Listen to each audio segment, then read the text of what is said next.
please. Gentleman from Michigan is recognized for 3 minutes. Thank you, Chairwoman Slaughter.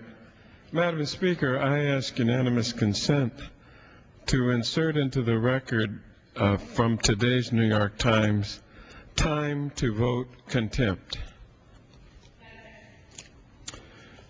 Ladies and gentlemen of the House, the resolution we are considering today is not steps that I take as chairman easily or lightly. It's been 8 months that we've tried to negotiate, 9 letters, but this is what is necessary to protect the constitutional prerogatives as a co-equal branch of government in this democracy of ours. I believe the investigation we have been engaged in is an important one. And it's not about whether the U.S. attorneys can serve at the pleasure of the president.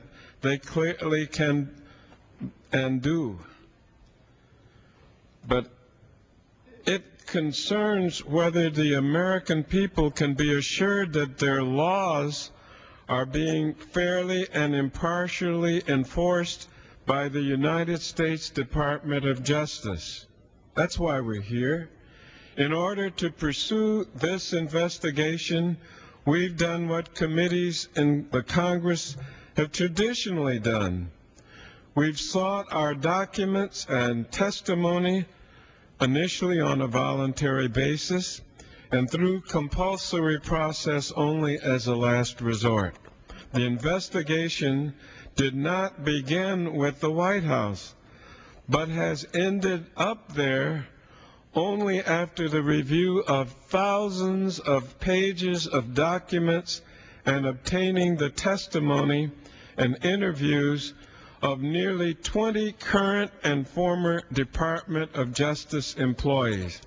We have been open at all times to any reasonable compromise and have been fully respectful and cognizant of the prerogatives of the executive branch. As a matter of fact, I have written the White House counsel on no less than 9 separate occasions with him seeking a compromise on this matter. What I am not open to as the chairman of Judiciary is accepting a take-it-or-leave offer which would not allow us access to the information that we need, would not even provide for a transcript, would only prevent us from seeking and would prevent us from seeking any additional information in the future. That is the only proposal we've ever received from White House counsel. Gentleman's time has expired. Gentleman is recognized for 1 additional minute.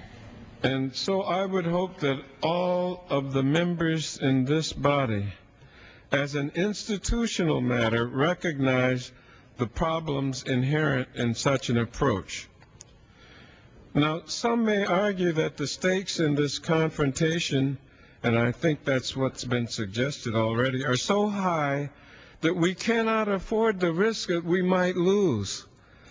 Well, I'd say to them that if we countenance a process where our subpoenas can be readily ignored, where a witness under a duly authorized subpoena doesn't even have to bother to show up or tell us that they're not coming, where privilege can be asserted on the thinnest of basis and in the broadest possible manner, then we've already lost. This is not a matter of vindicating the Judiciary Committee. And if you're really concerned about Congress's rights, which I think all of us are, you would contact the White House Counsel Office.